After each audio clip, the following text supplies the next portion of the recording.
Bonsoir à tous, merci d'être au rendez-vous de la loi des séries. Comme chaque semaine, 2 fois par semaine maintenant, on passe en revue tout ce qui fait l'actu des séries, les séries télé dans son ensemble, la façon dont on les fait, dont on les crée, avec Nora Gandour qui m'accompagne cette semaine encore. Bonsoir Ça va bien? Alex, ça va très bien et toi? On parle de feuilleton quotidien. Là, aujourd'hui, ça va forcément être, Me être plaire. ta cam, Tout à puisque fait. alors, on y revient souvent sur le feuilleton quotidien. C'est vrai que c'est un genre non seulement qu'on aime, mais qu'on défend dans cette émission. C'est un petit peu, moi, ce que j'ai tendance à dire, c'est un peu le parent de toutes les séries qu'on aime aujourd'hui depuis des années. Elles Oui, sont comme ça parce qu'il y a aussi eu des soaps et des feuilletons quotidiens dans l'histoire de la télévision tout à fait. américaine, anglaise, qui ont permis à ces développements de se faire. Et on voit que la télévision française s'est mise à monter en puissance avec les feuilletons quotidiens et ça nourrit toutes les arcanes de la fiction de télé. Ça forme des auteurs, des réalisateurs, des comédiens. Et aujourd'hui, on va parler écriture, production, création de feuilletons quotidiens. On l'avait fait il y a quelques mois avec Sarah Faraman pour Ici tout commence. Et à l'occasion de cette grande arche de Demain nous appartient consacrée à un crash, ça s'appelle donc Crash, le crash de l'avion sur la plage de Sète. Ravi de recevoir la productrice de Demain nous appartient, Aude Thévenin. Bonsoir. Bonsoir. Et le directeur de collection, Nicolas Brossette, qui est arrivé dans la série depuis quelques mois maintenant. Bonsoir. Bonsoir à tous les deux. Ravi d'être avec vous, de vous avoir. On a évidemment plein de questions à vous poser. L'histoire de Demain nous appartient de ces derniers mois a été riche en rebondissements pour les fans de la série. On va y revenir.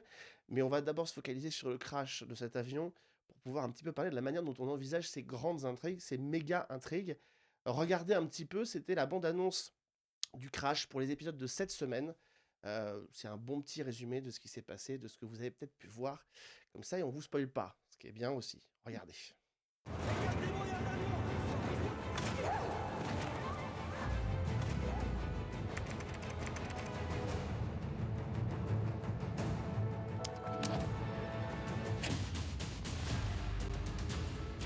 Il n'y a plus d'électricité dans la chambre de Sylvain et dans toute l'area. C'est un hôpital, franchement, c'est terrifiant. Mon ordi a planté. Moi aussi. C'est le masque de la peste. C'est sûrement le hacker de l'hôpital, non? On a tout l'ADN de Demain nous appartient contenu finalement dans cette intrigue. Finalement, les grosses intrigues qui débouchent sur des grands rebondissements. Le passé de la série qui est convoqué.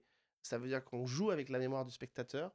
Euh, Comment est née cette intrigue qui s'appelle Crash? On va rentrer un petit peu après dans les coulisses de fabrication, mais comment elle est née? Comment on décide de faire une intrigue de ce gabarit-là avec un crash d'avion sur la plage de Sète? Commence, tu veux répondre Alors, je vais te passer la main rapidement. Mais en Au fait, Thévenin. nous, comme vous le savez, on n'a pas été diffusé pendant un mois pendant La la Coupe du Coupe Monde. du Monde de foot. Donc, on nous avait demandé de revenir avec quelque chose de très fort parce que un mois sans diffusion, ça peut être un risque en audience. Donc, on est revenu avec un épisode, une arche un peu Cluedo. Et il fallait pas seulement revenir, parce qu'on revenait le 19 décembre au moment où beaucoup de nos concurrents sont en rediff ou absents. Et on nous a demandé de tenir sur le mois de janvier et d'être extrêmement puissant en janvier. Et là, je passe la main à Nicolas qui va expliquer ce qui lui a donné cette idée d'arche puissante. Bah, l'idée, elle est née assez tôt en réalité. C'est-à-dire que moi, quand j'ai repris, j'ai travaillé sur les arches A, les arches principales. Donc les du grandes DNA, arches, celles voilà. qui tiennent en haleine. Voilà. Depuis fin 2017, je les coécrivais et je dirigeais les auteurs pour les écrire. Et j'ai repris la direction de la collection de la série au mois d'avril l'année dernière, à peu près, avril-mai. Et donc, on a fait un grand séminaire avec les auteurs, avec Aude, avec les producteurs, en disant, bon, quels vont être les grands axes de la saison? Et on se dit, on a besoin d'une intrigue forte à un moment donné. On a déjà fait des intrigues catastrophes dans DNA, on a eu l'accident de bus, On va a le eu voir la tout à l'heure, grotte, voilà. Et je me souviens avoir lancé au moment de ce séminaire, on n'a jamais craché un avion sur la plage, un petit avion de tourisme. Tout le monde a ri, on a beaucoup ri. Aude a moins ri parce qu'elle s'est dit ce risque d'être un peu cher quand même. Et c'est resté comme ça en suspens. Et puis en effet, après, il y a eu ces enjeux-là de coupure de Coupe du Monde, la volonté de la chaîne et de nous-mêmes de revenir en force en janvier. On s'est dit, bah, peut-être que c'était pas une si mauvaise idée que ça et qu'on peut envisager d'avoir une arche exceptionnelle. Alors, très honnêtement, et c'est là où les équipes d'écriture, les équipes de prod, et les équipes de prod en l'occurrence sont incroyables, c'est qu'à l'écriture, on savait que dans une série comme Demain nous appartient, quand on écrit un crash, on peut éventuellement envisager d'avoir en tournage les acteurs dans l'avion, oh mon Dieu, qu'est-ce qui se passe, m'aider, m'aider, et puis cut noir, au son, on a le bruit du crash, et le lendemain on revient sur la plage avec une carcasse, des flammes. Et quand je suis allé à 7 pour préparer techniquement l'arche, toutes les équipes de prod se sont mises autour de la table, les chefs d'éco, les SFX, Nicolas Mestralet qui est le directeur de production. Et ils ont dit, bah, en fait, on va aller au-delà de ce qui est écrit, de ce qui est envisagé, on va vraiment cracher l'avion. Et là, toutes les équipes se sont vraiment mises au travail d'arrache-pied pour trouver des solutions qui nous permettent d'obtenir ce qu'on a obtenu, c'est-à-dire de véritablement cracher l'avion sur la plage, ce qui est quelque chose de complètement inédit dans un programme comme le nôtre et dans l'économie qui est la nôtre. Exactement, et ça, c'est ça qui a fait que ça a très bien fonctionné. Avant de continuer la discussion, on va justement voir quelques clichés. Je remercie les équipes de com de Newen qui nous ont permis d'avoir ces photos des tournages de ces séquences extraordinaires. On va les voir à plein écran aussi pour que vous puissiez les voir. On est dans les coulisses, alors vous pouvez nous expliquer, hein, mais voilà, tous les dispositifs. Effectivement, sur ce genre de gros barnum, il faut effectivement des équipes aussi de pompiers pour, au cas où il y ait des problèmes sur place. Les photos en plus sont absolument sublimes, donc ça nous permet de vraiment rendre compte de ce qui s'est passé. On va continuer à dérouler, voilà. Donc là, on imagine que ce sont les équipes qui préparent la partie flammable de l'avion, de le faire enflammer puis exploser. On voit déjà qu'il y a... Voilà. Et là, l'avion prend feu, explose. C'est après que le pilote et Sarah aient été évacués. Et puis voilà, le dernier plan un peu plus de loin avec certains de nos personnages au premier plan qui se préservent de cette catastrophe. C'est évidemment voilà, une façon de pénétrer un petit peu dans les coulisses de ce tournage-là. Par rapport à des scènes dites traditionnelles, là aussi, on imagine que ça demande un plan de travail qui est considérable au Thévenin, parce qu'il faut...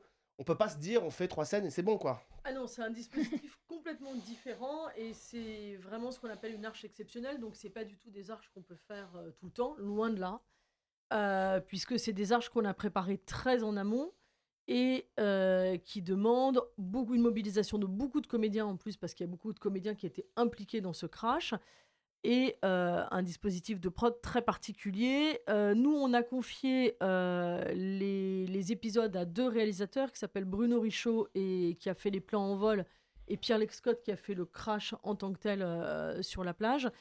Et on leur a confié parce que c'est des gens qui avaient travaillé sur de l'aérien pour Bruno, puisqu'il avait travaillé sur la carte au trésor pour France 3.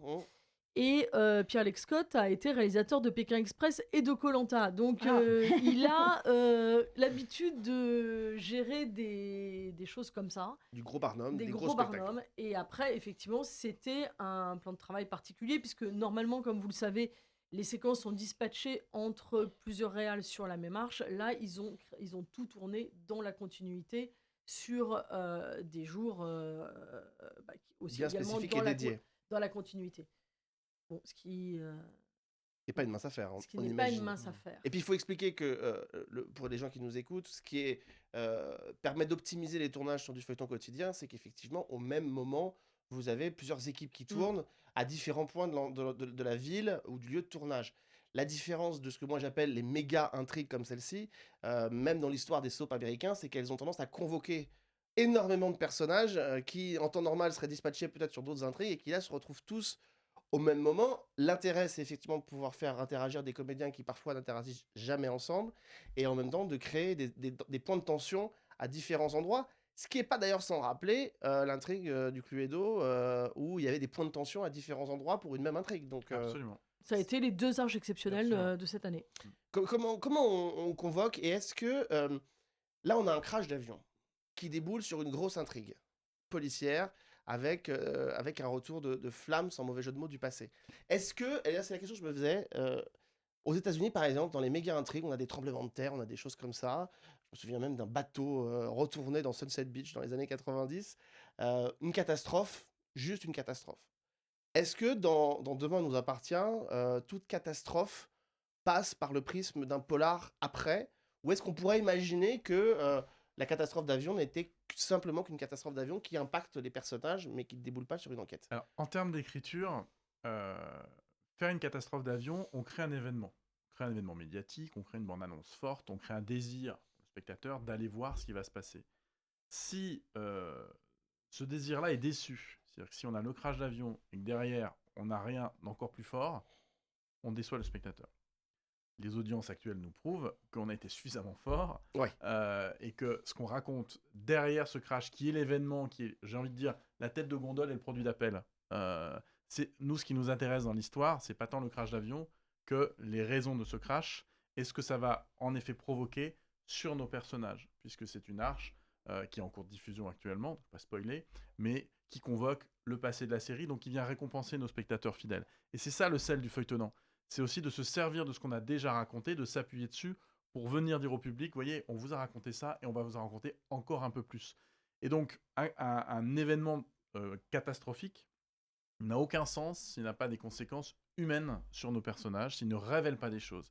Et j'irai même plus loin, sans en dire trop, mais au terme de cette histoire qui va raconter des choses fortes sur les personnages en présence, le crash va faire à nouveau rebondir les choses. C'est-à-dire que il y aura un élément narratif lié à ce crash qui va faire rebondir à nouveau les choses et enchaîner sur une autre histoire. Toutes les intrigues font ça depuis le début. On est sur une forme de ricochet où on repart On là-dessus. essaie de le faire. Ouais, Nora. D'ailleurs, ça rappelle beaucoup la première intrigue de DNA, la toute première de l'épisode 1, où ils sont sur l'explosion du bateau. Ils sont sur le port, ils voient l'explosion du bateau. Comme et on veut catalyseur. comprendre pourquoi. Et c'était l'élément déclencheur de toute la série. Et ça a bien fonctionné. Ça a bien fonctionné À depuis, l'époque, ça a fonctionné depuis 6 ans maintenant. Mais est-ce que finalement, c'est pas, même pour les auteurs, pour la production, est-ce qu'à un moment donné, d'être devenu dépendant de cette partie polar, est-ce qu'à un moment donné, même pour nourrir l'imaginaire, nourrir tous ces artifices-là, est-ce que c'est pas à un moment donné un peu restrictif même pour des auteurs? Parce qu'on se dit que aujourd'hui, la marque de fabrique de DNA, c'est que ces intrigues, ce sont des méga polars avec des rebondissements. Honnêtement, moi, je vois pas beaucoup de séries qui s'amusent autant avec ces personnages, avec ces rebondissements, mais voilà, il faut les nourrir quand on a 260 épisodes à tenir par an. C'est Que dire de plus si Comment on ce n'est fait que c'est vrai. Ouais, c'est un challenge, mais on sait, bon, l'ADN de DNA, c'est le polar. Et ce qui fait revenir les gens d'un jour à l'autre, c'est le polar. Après, le polar seul, ça ne suffirait pas. C'est-à-dire qu'il faut qu'il y ait du soap, qu'il y ait de la comédie, qu'il y ait de la légèreté. Mais c'est vrai que c'est la spécificité de DNA. Et effectivement, les auteurs sont très talentueux parce que écrire un polar en 6 fois 52 minutes, écrire même plusieurs polars par an en 6 fois 52 minutes avec des personnages qui changent, des arènes qui changent, c'est faisable. Écrire un polar toutes les 4 semaines avec les mêmes personnages, il faut avoir beaucoup d'imagination. Et justement, Nicolas Brossette, je vous pose la question que j'avais posée à Sarah Faraman. La différence avec les soaps américains, c'est que nos intrigues et nos arches sont très resserrées et très courtes. Elles font 4 semaines. L'intrigue Cluedo était à la conclusion, mais elle faisait 2 semaines, mais elle était la conclusion d'une arche amorcée avant. Mais est-ce que du coup, il n'y a pas un risque alors non pas d'épuiser, parce que vous ne serez jamais épuisé, mais de tarir la source potentielle des intrigues sur du soap qui est appelé à durer 40, 50 ans, que sais-je, en ayant des arches qui sont aussi courtes et en n'ayant pas la possibilité de les étaler dans le temps? Alors, nos arches sont même plus courtes que 4 semaines parce qu'elles font en moyenne 3 semaines. Et on a des arches encore plus courtes de 2 semaines, que nous on appelle des arches coup de poing, pour redynamiser, relancer, et pour aussi varier les plaisirs, c'est-à-dire ne pas être dans un systématisme de 3 semaines. DNA a commencé avec des arches qui faisaient systématiquement 4 semaines, et c'est vrai que depuis à peu près 2 ans, on est sur 3 semaines. Alors, ça s'explique pas seulement parce que DNA en effet, l'ADN de DNA, c'est le polar. L'offre aussi audiovisuelle a considérablement changé depuis l'arrivée de DNA à l'antenne, mais il y a maintenant plus de 5 ans. Avant, les plateformes n'avaient pas autant d'importance qu'aujourd'hui, et aujourd'hui, sur les plateformes, il y a une offre pléthorique, avec des 6x52 qui sont extrêmement rythmés, beaucoup de cliffs, beaucoup de polars. Donc, c'est-à-dire que nos spectateurs sont de plus en plus aussi habitués aux trucs des scénaristes. Donc il faut qu'on soit encore plus inventif pour encore plus les surprendre. Et là, c'est vraiment le travail remarquable, et je pèse mes mots, des équipes de DNA, de Sandrine Pogé et Nassim Benallal, qui sont les directeurs des Arches A, donc qui travaillent avec moi quotidiennement et qui, eux, vraiment, leur boulot, c'est de proposer des idées. Je rebondis avec eux, je leur en amène, on échange, on construit ensemble un pitch, puis un développement. Ensuite, ça passe à l'atelier séquencier, à la non moins talentueuse Sandra Bellassène, qui dirige le séquencier depuis des années, et qui est vraiment quelqu'un de très précieux sur DNA. Et on structure ensuite ces histoires-là. Donc, pour l'instant, nos scénaristes sont toujours aguerris, ont toujours envie, En fait, il y a ce challenge aussi de dire comment on va réinventer, comment on va faire en sorte de ne pas répéter un motif. Fatalement, il y a des motifs qui se répètent d'une année à l'autre ou d'une saison à l'autre, parce qu'il y a un certain nombre de Ça, c'est une contraintes convention aussi. du genre. Hein. Il C'est faut une quand même, convention, voilà. exactement. Et puis c'est ce que le téléspectateur attend quand même. Exactement. On essaie toujours de mettre dans le polar et on va le faire de plus en plus du soap, c'est-à-dire, comme je disais tout à l'heure, de l'humain, pour ne pas systématiquement Avoir que tomber des dans mécaniques polar de trop polar. mécaniques. Exactement, exactement. On essaie de dépasser ça en fait, de surprendre de cette manière-là, par l'humain.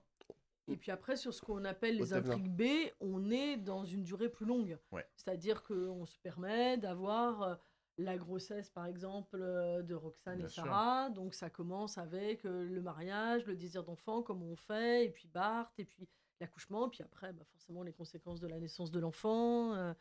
Donc il y a des choses qui s'installent dans la durée par ailleurs, et Exactement. heureusement pour nous. Et c'est ça qui crée le Ouais, réel évidemment. feuilletonnant. Ouais. C'est ça qui crée le Ouais. réel feuilletonnant en fait. Comme cette intrigue de Noël avec Roxane qui volait des meubles pour le futur bébé, qui découvre une clé dans le meuble, la clé qui découvre une boîte à musique, des lettres, etc. Et ce n'est pas terminé. Oui, ça va C'est-à-dire que, découler sur quelque chose. Ça a déjà ouvert quelque Ouais. chose avec Bart, mais ce n'est pas complètement terminé. Avec un On va petit aller plus côté loin. nuit blanche à Seattle, pas désagréable. On voit les influences effectivement de chaque auteur. Nora, tu avais Oui, je voulais juste dire, par rapport aux feuilletons américains, en fait, enfin les soaps. les soaps, qui ont commencé il y a très très longtemps, là, les gens suivent. Alors, je dis pas que c'est pas bon, hein, moi j'adore le soap, mais parce qu'ils sont habitués et ils sont attachés à ces personnages. Mais à l'époque, quand ça a commencé, ce rythme-là était le rythme accepté par tout le monde. DNA a commencé en 2017. Déjà, les habitudes de rythme, tu pouvais pas commencer comme les Américains avaient commencé. Et la force de DNA, c'est qu'ils ont ce rythme, qui est plus rapide d'ailleurs que les autres soaps, on va pas balancer, qui est plus rapide que les autres soaps, qui avaient des intrigues plus sur 6 semaines pour le coup, qui permet vraiment de maintenir cette dynamique qui le rend aussi, j'ai envie de dire, pétillant, un peps, mais dans un sens dynamique. Bien Quoi. sûr, mais Et puis on est dans une case extrêmement concurrentielle. Alors Aussi, voilà, c'est-à-dire tout à fait. c'était ma que question. ouais. Est-ce que ça change quelque chose? Et j'avais posé la question aussi à Sarah Faraman parce que Amour, gloire et beauté, par exemple, aux États-Unis, c'est diffusé vraiment en journée. C'est du détail. C'est du ouais. daytime, mais vraiment du daytime très très tôt. Oui, oui. On est en mini-journée, sur TF1 en ce moment, c'est diffusé à 10h20 le matin. Ça donne un poids à vos feuilletons quotidiens qui n'est pas négligeable dans une grille de programme. C'est-à-dire que vous n'avez pas le même impact aujourd'hui. Certains épisodes de Demain nous appartient font plus en audience que des programmes de prime de TF1. Ça donne un poids à votre série qui n'est pas celui d'un Amour, gloire et beauté ou d'un Feu de l'amour. Qu'est-ce que ça implique pour vous, en termes de production ou d'écriture, de savoir que vous avez ce poids-là dans une chaîne de télévision? Plus de pression. Déjà plus de pression, effectivement, et puis ça implique d'être au niveau du prime. Ouais. C'est-à-dire que ce soit en écriture ou que ce soit en réalisation, en image. C'est-à-dire que nous, je pense qu'on n'a pas du tout à rougir, et on se le dit souvent avec Nicolas. Quand on voit les primes de TF1, la qualité de ce qu'on délivre est au niveau du prime. Parce que l'access tardif comme ça, en plus, c'est quasiment du prime. Et c'est la rampe de lancement du prime. Et comme vous le dites, il y a un impact sur la part d'audience journée des chaînes qui est très importante. C'est pour ça que c'est ce qu'on essaie d'expliquer aux gens qui suivent les programmes et qui, des fois, ceux qui sont un peu chagrins sur les soaps disent oui, mais regardez, ça baisse aussi, il faudrait les remplacer, etc. Mais il faut se rendre compte que c'est une fidélisation sur le long terme pour des équipes, pour des programmes. Ça assure une audience qui est quasi fixe toute l'année. Alors, même si elle fluctue, elle est fixe Parce toute qu'il y a une l'année. saisonnalité en réalité de l'audience. Il y a une vraie saisonnalité sur les quotidiennes de l'audience. On sait qu'à partir du mois de fin octobre, début novembre, c'est plus difficile. Voilà, la courbe descend. Et un peu avant l'été. Et en général, et ça remonte Ça en remonte général à en partir mars-avril. Ouais. Et on a une audience qui est plutôt assez puissante à l'été. Et il peut y avoir des petits impacts en septembre. En général, ça se maintient. Mais je vais utiliser un vilain mot, mais que les Américains utilisent souvent. Ils ont des périodes de temps qui n'ont rien à voir avec ça, mais qui s'appellent les sweeps, qui sont des périodes dans lesquelles on calcule l'audience pour calculer le prix des écrans publicitaires. C'est en général, c'est au mois de novembre, et puis je crois que c'est au mois d'avril ou mai. Est-ce que vous avez comme ça ces périodes de temps dans lesquelles vous savez que ça va avoir un impact et où vous anticipez avec des créations d'intrigues peut-être plus fortes à ce moment-là pour justement être capable de passer cette barre où l'audience peut avoir tendance à baisser un petit peu? Alors, il y a deux questions sur est-ce qu'on anticipe pour faire des arches Ça, plus fortes? Oui, bien sûr. Évidemment. Et sur le calcul du prix des écrans, c'est pas notre métier. Non, mais pas sur le prix des écrans, mais Ouais. vraiment pour vous de se dire, C'est, ok, à la manière des Américains qui calculent les écrans publicitaires en se disant, là, on fait des épisodes qui sont un peu forts. Est-ce que vous dites, là, l'audience, on sait que c'est des périodes qui sont plus tendues, donc là, on va Bien proposer sûr. des intrigues qui sont très fortes. Typiquement, janvier, on ouais, sait que ouais. c'est compliqué et on savait que ça serait d'autant plus compliqué qu'on allait avoir la coupure foot, la coupure de la Coupe du Monde avant. Donc le retour à Noël, c'est jamais le moment Noël où les gens regardent beaucoup la télévision et on sait que c'est un peu sinistré. On est plutôt très content du retour qu'on a fait à Noël, on ne pensait pas être aussi fort. Et je pense que le fait d'être arrivé avec une arche très forte en janvier a permis de vraiment relancer la série de manière puissante. Ouais. Il fallait faire ça à ce moment-là, tout à fait. Et le feuilleton quotidien a cette particularité, c'est qu'il offre de l'inédit toute l'année, à Ouais. des périodes de l'année où on passe souvent en rediffusion, En comme le disait rediffusion. Octavien tout à l'heure, et ça c'est quand même extrêmement important. Tu voulais dire? Et je voulais dire, la force de DNA, par rapport aux autres, si je peux le dire, alors que j'aime bien les autres, hein, c'est que c'est la série qui mélange le plus de genres.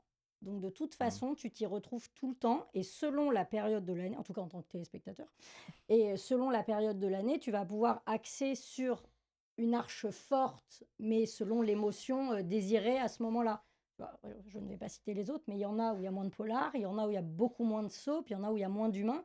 Là, c'est des familles, c'est des arènes familières, mais aussi dans le sens intimité, avec des personnages qu'on connaît, et tous les genres se mélangent perpétuellement, chose que les autres séries ont un peu moins. Après, chacun c'est vrai. sa force, mais la force de DNA, à mes C'est yeux, vrai. c'est vraiment ça. Avec cette année, une vraie difficulté, notamment liée à cette coupure de Coupe du Monde, c'est qu'il a fallu anticiper quelque chose qui n'existe rarement dans le soap, c'est-à-dire la compression du temps entre ce final du 19 et le retour du 19, d'où, et je le dis pour ceux qui n'avaient peut-être pas forcément remarqué, mais d'où le fait qu'on a vu apparaître dès la mi-novembre les décorations de Noël dans Absolument. 7, qui normalement n'auraient pas dû arriver aussitôt, mais il fallait anticiper ce petit moment-là qui était un petit peu... C'est vrai qu'au départ, on se dit, mais attends, mais...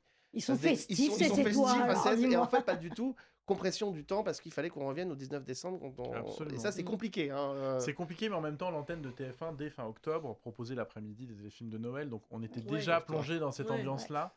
Ça aide. Voilà. Donc, ça a aidé. Ça a Dès les aidé, vacances de la Toussaint, absolument. ça. Oui, Dès avant Halloween, on est déjà dans Ouais. un on Noël. se met dans Un l'ambiance. peu partout. On va justement continuer, prolonger ta question. Dans un instant, on va faire un petit cliff. Ah. Pour terminer justement avec ces méga intrigues, on en parlait tout à l'heure, la grande intrigue du bus. On s'en Ah ouais. souvient. toujours. Regardez un petit peu le teaser qui avait été proposé à l'époque. Voilà pour la grande intrigue du bus de Demain nous appartient. Ah chérie, on a eu un accident. Il faut que je te sorte d'ici. On va y arriver, ok? Je peux pas mourir.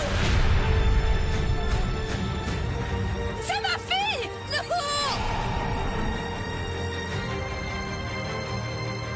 Je sens rien. Qu'est-ce que j'ai?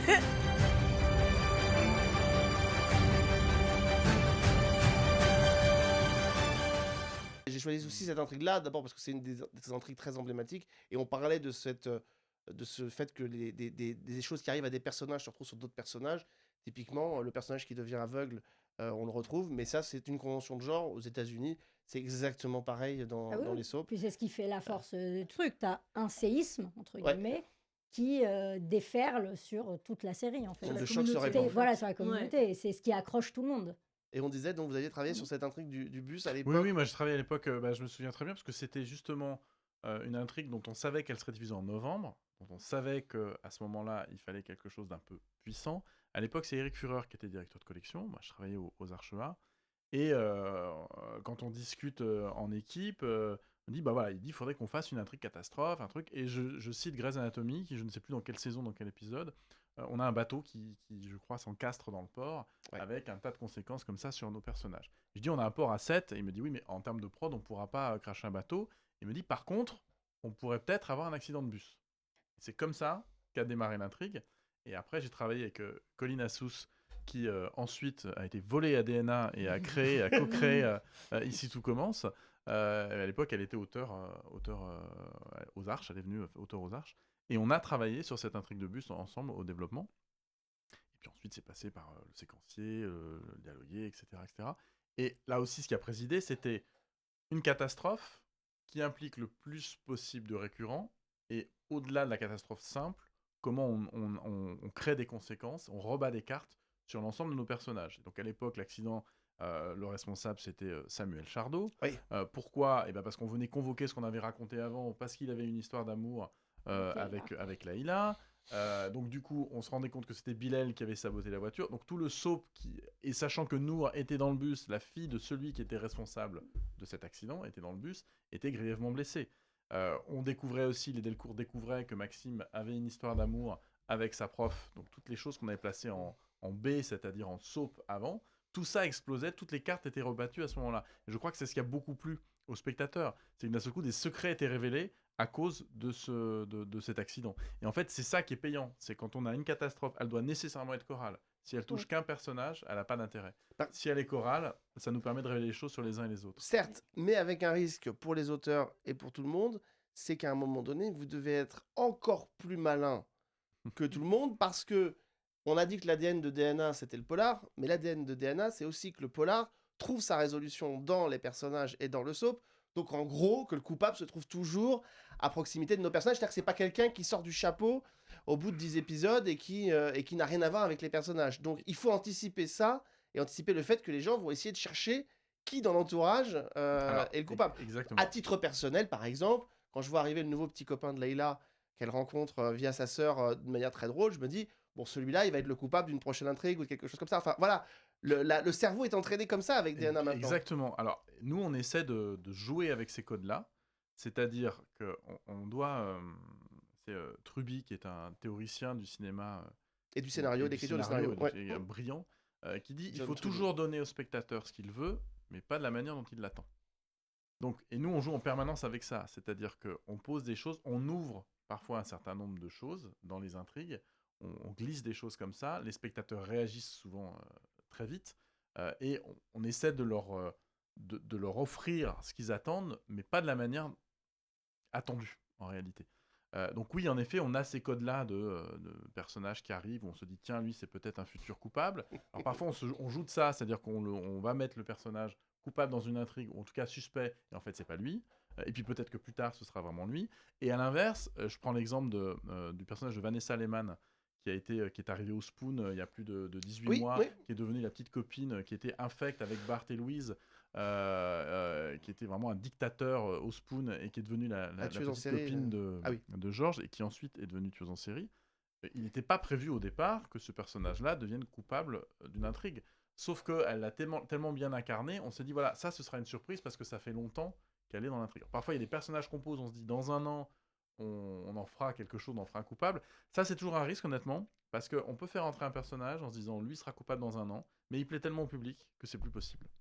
Donc, Alors, c'était justement ma prochaine question, parce que vous avez cité John Truby, moi je vais citer cette fois-ci un scénariste américain qui s'appelle J.J. Abrams, et quand il lance la première saison de Lost, alors je dirais pas quoi pour ceux qui ne l'auraient pas vu, mais il y a un personnage qui meurt à la fin de la série, à la fin de la première saison, un personnage central, et il dit, je l'ai fait pour une seule et bonne raison, c'est que je voulais que le spectateur se dise, tout peut arriver.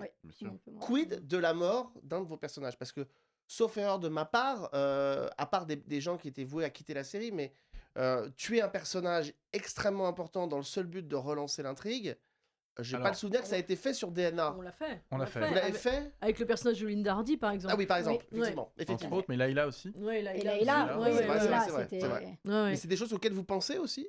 Alors, on y pense, c'est toujours très compliqué, parce qu'il y a malgré tout un attachement très fort du public à ces personnages. Et que si d'un point de vue narratif, et pour les amoureux du soap qu'on peut être, c'est toujours payant de tuer, parce que c'est un tel cataclysme, la mort d'un personnage important et récurrent, et en effet on peut dire, bah, du coup, tout peut arriver. Néanmoins, ça peut être une grosse déception pour le public.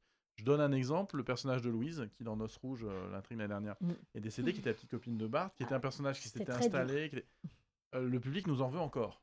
Alors que c'était un événement extrêmement puissant et qu'on avait besoin dans cette intrigue-là. Le soap peut faire revenir n'importe qui. Je vous rappelle quand même que monsieur... je vous rappelle quand même que dans les premières saisons, dans la toute première saison de la série, le personnage de Martin finit avec une balle dans la tête et on le retrouve 6 mois plus tard. Donc bon. mais t'as déjà Ouais, des je choses pense pas que pareilles.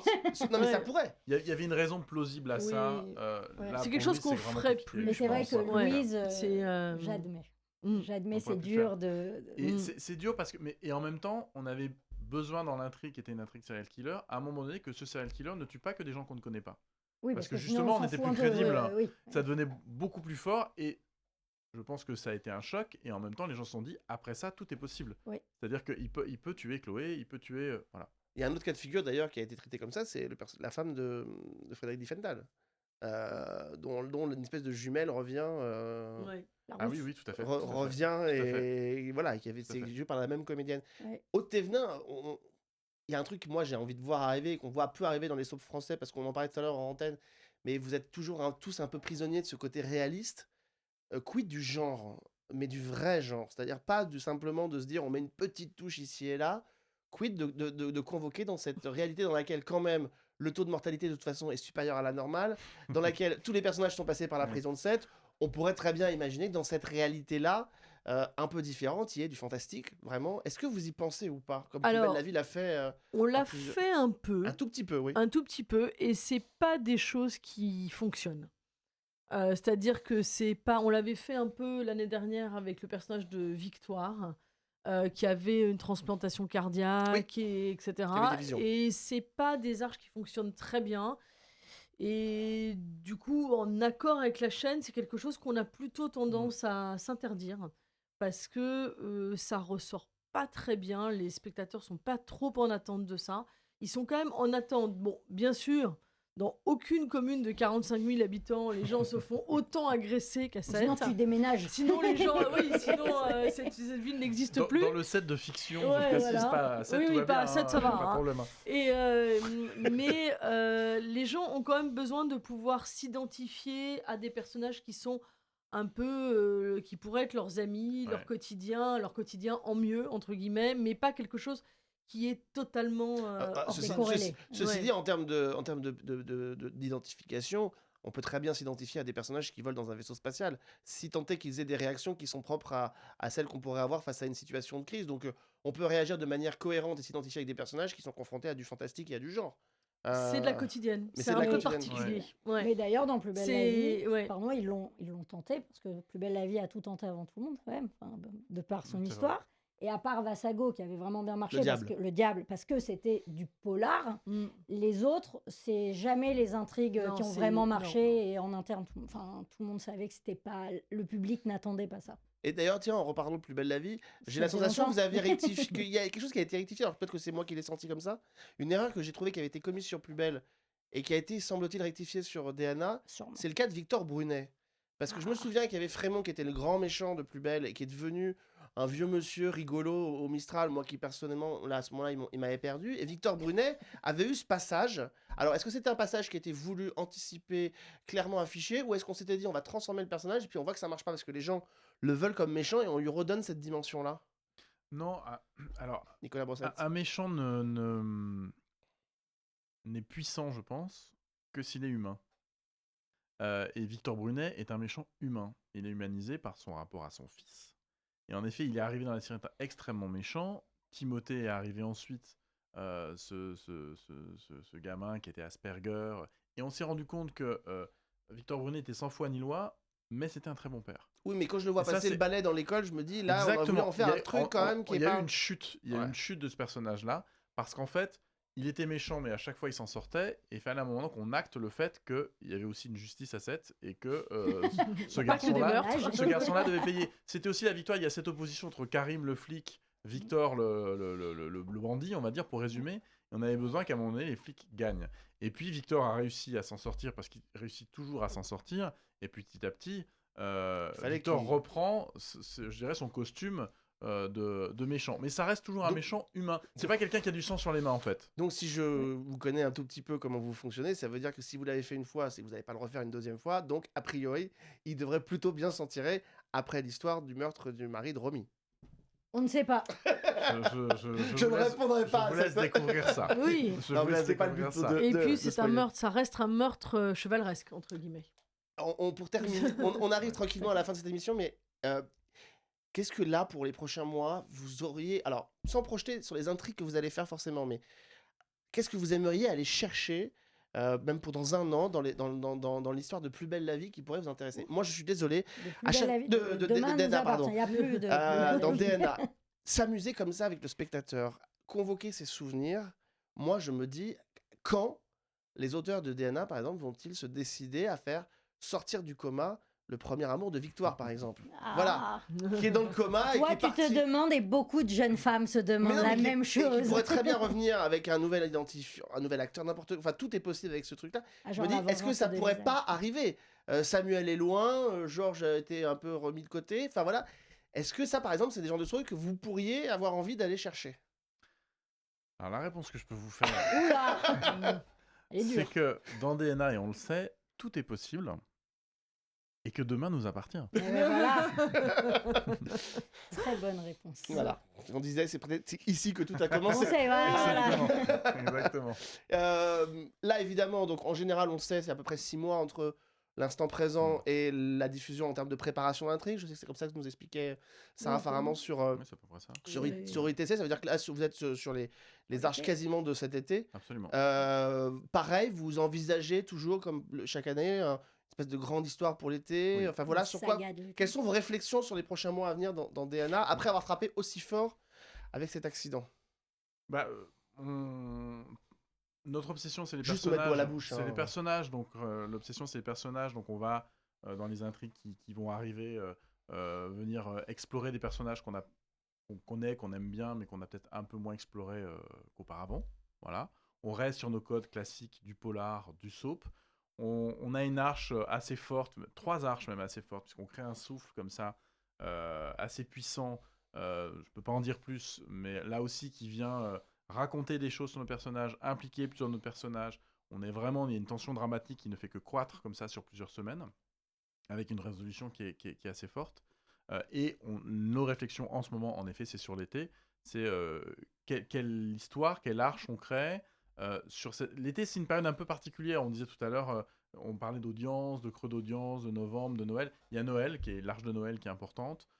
Et il y a l'arche d'été qui est une arche importante, parce qu'elle est un petit peu à part.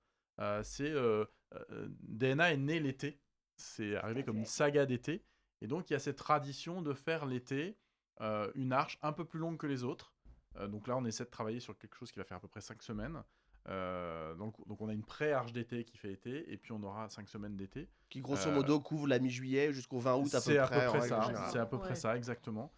Où on essaie de répondre à un certain nombre au code de l'arche d'été. C'est-à-dire des familles, des oppositions de familles, donc des historiques, des moins historiques, des personnages guests puissants qui arrivent, des secrets qui sont révélés, pour se relancer en bonne forme pour la rentrée. Pas Oui, de ça- manière qui saigne pour l'instant. Non. Ça Pas remplace pour Mais même les nous, on sagas sait de pas, hein. l'été. Ouais. C'est exactement ça. Oui. Voilà, Et généralement, il y a toujours un décor un peu exceptionnel. L'année dernière, c'était le Hara. C'était le Hara, et cette année, on verra. On va voir. Avant, Et il y puis, avait on eu travaille aussi déjà sur une autre arche exceptionnelle.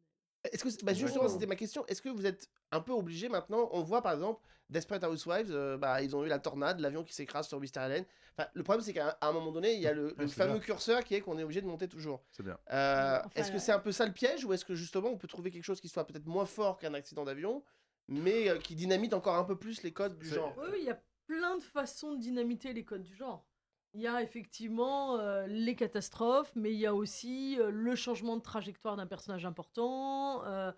Il y a plein de façons de renouveler les choses. Et donc, c'est sur ça qu'on essaie de travailler en même En temps, permanence, en fait. ouais. En permanence. Parce que moi, je suis arrivé sur DNA sur l'arche 7. J'ai vraiment dirigé l'écriture. On est à l'arche 80. Voilà, de l'arche 11. Et je me souviens qu'au terme de l'écriture de la première arche que j'ai dirigée seul, je me suis dit, mon Dieu, quel effort, comment je vais faire pour en écrire une deuxième? Et voilà, On est à 70 80. arches plus tard. Tiens, en 2017, je recevais une jeune femme dans ce plateau qui me parlait justement de Demain nous appartient, qui s'appelait Sarah Faraman, qui a depuis créé son soap, son propre soap. Vous me voyez venir avec mes gros sabots. Est-ce qu'on pourrait imaginer que vous auriez envie, l'un ou l'autre, de lancer une nouvelle aventure, ici ou ailleurs, et de lancer votre propre soap, finalement? Propre série quotidienne? Oui. C'est... Oui, alors c'est pas des questions qu'on se pose Non, je me suis tous les jamais jours, posé, pour être non, tout à Pas fait forcément honnête. aujourd'hui, mais... J'avoue. Mais oui, après, peut-être que s'il y a une opportunité, ça pourrait nous allécher, en fait. Mais, Peut-être. Après, je dirais que le marché de la quotidienne, il est pas infini, quand même, hein. et puis il est bien rempli il déjà. est bien Oui, mais il y a des petits Euh, jeunes qui montent, Bien qui sûr. en cherchent. Bien sûr. Ah oui, on vous voit venir. Oui, bien sûr, oui, je vois Ouais, venir. ouais, Je vois ouais. venir, je vois venir. Honnêtement, je me suis pas posé la question. J'ai pas envie de vous mettre en porte-à-faux avec TF1, c'est pas mon Non, but. non, non, non. Ah, Surtout non, que le non, travail que vous faites sur DNA est vraiment très bien, mais c'était vraiment parce que c'est la logique et que même aux États-Unis, on voit les grands noms Ouais. de ceux qui ont créé des soaps, qui ont travaillé sur des soaps en tant que scénariste ou producteur artistique, ont fini par partir et créer le leur. Oui, parce qu'on pour a, ça que je vous on pose a un la question. savoir-faire qui forcément fait envie Oui. à des productions ou à des chaînes. Et c'est intelligent de leur part, plutôt que de prendre quelqu'un ex nihilo, d'aller prendre quelqu'un qui a déjà travaillé sur un soap. Est-ce En qu'on l'occurrence, je regarde- n'ai pas été contacté par M6 si c'est votre question. D'accord, mais est-ce que par contre le milieu, ça m'intéresse, continue de regarder les producteurs de soap, les auteurs de soap, de cette manière un peu condescendante, qui consiste à dire ils font quand même pas de la même télévision que nous, ou est-ce que justement cette espèce d'énorme succès du soap qui est devenu maintenant quelque chose de tendance fait qu'on vous regarde pas comme ça? Ah, je sais pas si je veux répondre, moi j'ai une réponse, mais. Alors, je pense qu'il y a une partie du milieu qui nous regardera toujours comme ça, parce qu'il y a un snobisme qui existe, et voilà. Mais après, je pense quand même que c'est de plus en plus avéré et que c'est une manière de produire qui est particulièrement difficile, qu'il y a un rythme qui est particulièrement élevé et que les soaps qui ont été mis à l'antenne récemment, d'ailleurs, on va être honnête, même c'est le cas d'Un si grand soleil sur France Télévisions aussi, prouve que soap ne veut pas dire télévision rabais. dégradée et au l'ancienne. rabais. Et donc, je pense que maintenant, quand même, c'est vraiment reconnu comme un genre à part entière. Et on voit très bien qu'on a beaucoup moins de mal à recruter des comédiens Oui. qui ont de la notoriété. Et je pense que dans tous les domaines, hein, quand on a produit ou écrit Demain nous appartient, derrière, c'est un peu plus facile. On passe un peu plus partout.